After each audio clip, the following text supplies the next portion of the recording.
Okay, good morning. Our next topic is coordination compound. What is coordination compound? The coordination compound is consist an central metal atom which is surrounded by the atoms or molecule. Coordination compound mostly used in chromatography or in case of preparation of drugs. These drugs mostly used for the treatment of cancer. For example, cisplatin, in which the platinum is the central metal atom which is surrounded by ammonia and chlorine molecules. Okay, these coordination compounds are mostly important in day-to-day life or regular our usage. In coordination compound, the central metal atom is surrounded by the atoms or molecules. These are called as ligands. These ligands are the species which surrounds the central metal. In cisplatin, here there is a cisplatin. The chloride and ammonia molecules are called as ligands. The ligands are directly attached to the central metal atom.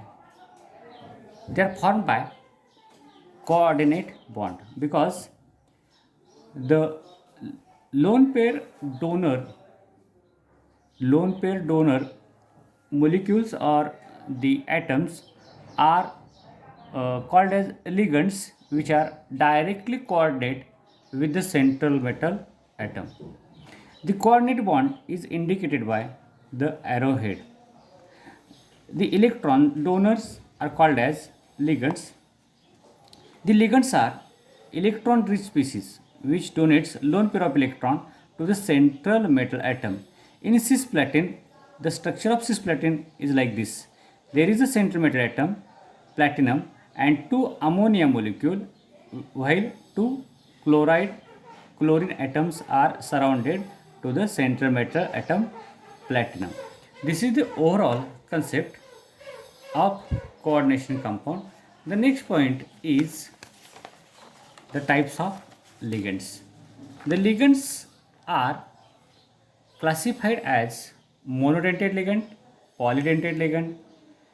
It depends upon the donor atom which donate the electron pair to the central metal atom. म्हणजेच central metal ॲटमला electron देणारे जितके काही item आहेत किंवा molecule आहेत त्याच्यावरून लिगंड्सचं classification झालेलं पाहावयास मिळतं. आता याच्यामध्ये जो पहिला पॉईंट आहे तो म्हणजेच मोनोडेंटेट लिगंड. मोनोडेंटेट लिगंड म्हणजे काय? Monodentate ligands are consist only one donor atom or ligand. Here it is called as the denticity of ligand. They form one coordinate bond with central metal atom or ion.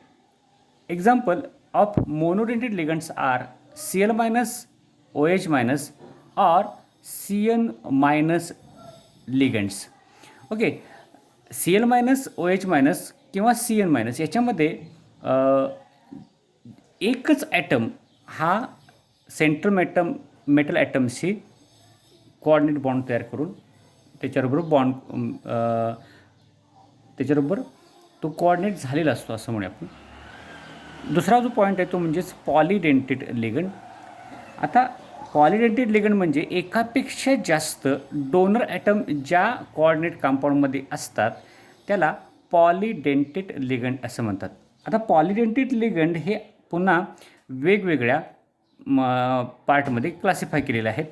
याच्यामध्ये bidentate ligand, नंतर ट्रायडेंटेट ligand, त्यानंतर हेक्झाडेंटेट ligand, अशा प्रकारे त्याचं classification झालेलं पाहायला मिळतं. Bidentate लिगंडमध्ये दोन डोनर ॲटम किंवा डेंटिसिटी आपल्याला असलेली पाहायला मिळते. याच्यामध्ये बघा इथिलीन डायॲमिनमध्ये दोन नायट्रोजन ॲटम किंवा दोन नायट्रोजन आहेत, हे दोन नायट्रोजन त्याच्याकडे असणारी इलेक्ट्रॉन पेअर जी आहे ती सेंट्रल मेटल ॲटमला देतात. यावरून हा जो इथिलीन डायॲमिन आहे, हा बायडेंटेड लिगंड असलेला पाहावयास मिळतो. आणि दुसरा जो पार्ट आहे इथिलीन डायॲमिन, याच्यामध्ये जो नायट्रोजन ॲटम आहे हा सेंट्रल मेटल ॲटमला lone pair of electron donate करतो. Therefore it is a bidentate ligand. आता ऑक्झॅलेट आयन हा याच्यामध्ये हा देखील बायडेंटेड लिगंडच आहे. आता याच्यामध्ये जे डोनर ॲटम आहेत ऑक्झॅलेट आयनमध्ये ते दोन आहेत. इथं बघा only 2 negative charge oxygen atom forms bidentate ligand. हा एक ऑक्सिजन आणि हा एक ऑक्सिजन की ज्याच्याकडे इलेक्ट्रॉन भरपूर आहेत, इलेक्ट्रॉनची पेअर एक्स्ट्रा आहे या दोन ऑक्सिजनपेक्षा. म्हणजेच हे दोन ऑक्सिजन इलेक्ट्रॉन पेअर इझिली देतात, म्हणून हे बायडेंटेड लिगंड आहे असं म्हणता येईल आपल्याला. त्याच्यानंतर जो पुढचा जो पॉईंट आहे तो म्हणजेच हेक्साडेंटेड लिगंड. आता हेक्साडेंटेड लिगंड म्हणजे आपल्याला इथिलीन डायॲमिन टेट्रा ॲसिटेट म्हणजे EDTA हा जो लिगंड कोऑर्डिनेट कंपाऊंड आहे किंवा आपण याच्यामध्ये लिगंड म्हणूया. हा जो लिगंड आहे याच्यामध्ये 6 डोनर ॲटम आहेत किंवा ग्रुप आहेत. याच्यामध्ये बघा जिथं हे निगेटिव्ह 1, 2, 3, 4, 5 आणि 6 ज्याच्यावर निगेटिव्ह चार्ज आहे, ज्याच्यावर इलेक्ट्रॉनची डेन्सिटी म्हणजे इलेक्ट्रॉन रिच स्पेसिस आहे, हे जे 6 टोटल ॲटम याच्यामध्ये जे इलेक्ट्रॉन पेअर डोनेट करतात सेंट्रल मेटल ॲटमला, म्हणून या लिगंडला हेक्साडेंटेड लिगंड असं म्हटलं जातं. याच्यामध्ये एक गोष्ट लक्षात ठेवा, 2 नायट्रोजन आणि 4 ऑक्सिजन हे डोनर असतात EDTA इथिलीन डायॲमिन टेट्रा ॲसिटेट किंवा ॲसिटिक ॲसिड असं म्हटलं तरी चालेल. त्याच्यानंतर जो पुढचा पॉईंट आहे तो म्हणजेच ॲम्बिडेंटेड लिगंड. ॲम्बिडेंटेड लिगंडमध्ये आपल्याला हे दोन्ही प्रकारे काम करतं. बायडेंटेड लिगंडप्रमाणेच इट हॅज 2 डोनर ॲटम, पण ज्यावेळी कोऑर्डिनेशन कंपाऊंड म्हणजे कोऑर्डिनेट बॉन्ड तयार करत असतो त्यातील एकच डोनर ॲटम हा सेंट्रल मेटल ॲटमला अटॅच होतो. आता उदाहरण जर बघितलं तर NO2 SCN याच्यामध्ये ऑक्सिजन पण डोनर होऊ शकतो आणि नायट्रोजन पण डोनर होऊ शकतो. या SCNमध्ये देखील तसंच आहे, सल्फर पण डोनर होऊ शकतो आणि नायट्रोजन पण डोनर होऊ शकतो. पण ज्यावेळी कोऑर्डिनेट बॉन्ड तयार करतात त्यावेळी फक्त ह्या मेटल सेंट्रल मेटल M बरोबर नायट्रोजन जॉईन होऊ शकतो किंवा मेटल बरोबर ऑक्सिजन जॉईन होऊ शकतो. त्याच पद्धतीनं SCN लिगंडमधील जे दोन डोनर ॲटम आहेत याच्यामध्ये तो S बरोबर बॉन्ड होतो किंवा नायट्रोजन जो आहे तो डोनर म्हणून अटॅच सेंट्रल मेटल ॲटमला होतो. म्हणजे अशा प्रकारे हा जो M आहे म्हणजेच मेटल याला SCN कडून जॉईन होऊ शकतं किंवा मेटल NECS अशा प्रकारे देखील जॉईन होऊ शकतं.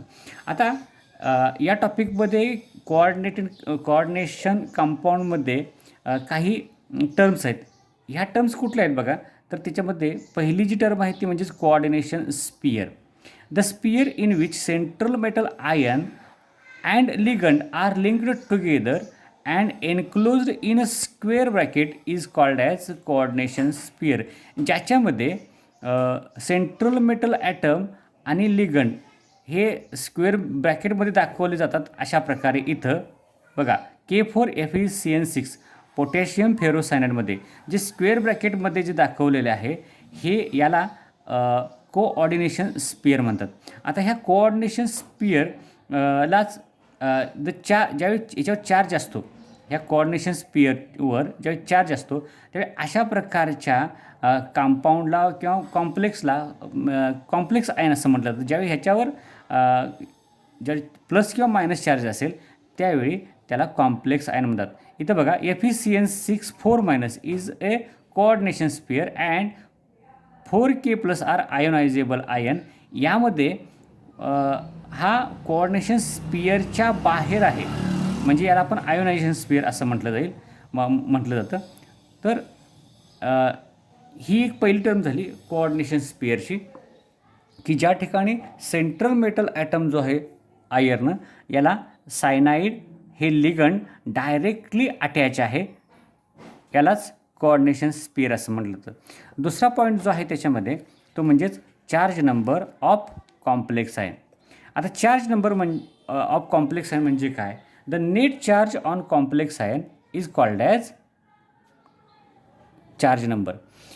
आता प्रत्येक आपण झिंकवर बघितलं 2+, कॉपरवर 2+, Al3+, SO4 2-, म्हणजे अशा प्रकारचे जे काही चार्ज पाहायला मिळतात त्यालाच चार्ज नंबर असं म्हटलं जातं. पण ज्यावेळी कॉम्प्लेक्स आयनवर, आता इथं दिसते बघा Fe6 4-, म्हणजेच हा चार्ज नंबर आहे, कॉम्प्लेक्स आयनचा हा चार्ज नंबर आहे.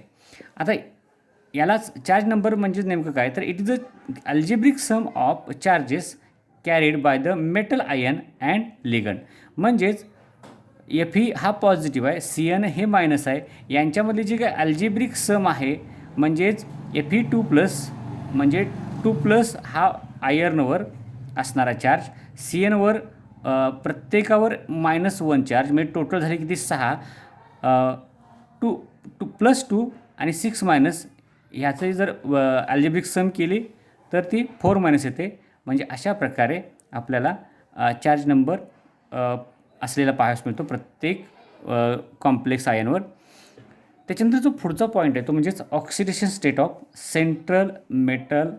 आता ऑक्सिडेशन स्टेट म्हणजे OS, the net charge, the charge present on metal ion is it's oxidation state. म्हणजेच काय, ज्या मेटल आयनवर असणारा चार्ज आहे त्यालाच त्याची ऑक्सिडेशन स्टेट असं म्हटलं जातं. याच्यामध्ये बघा Fe6 4-, Fe6 4- have charge number -4. That is the oxidation state. The oxidation state is calculated as the charge number of the complex is equal to oxidation state of metal plus charge on ligand. या इथे बघा charge number of complex किती आहे या ठिकाणी -4 आहे. Charge on ligand cyanide is 1. Okay, प्रत्येक सायनाइडवर 1 charge असतो.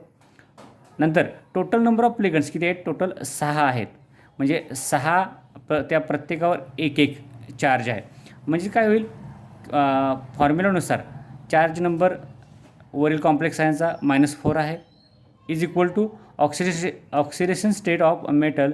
ऑक्सिडेशन स्टेट ऑफ मेटल हे आपल्याला काढायचे आहे, प्लस 6 हे चार्ज ऑन लिगंड, म्हणजे 6 लिगंड आहेत आणि त्याच्या प्रत्येकावर असणारा हा -1 हा चार्ज आहे.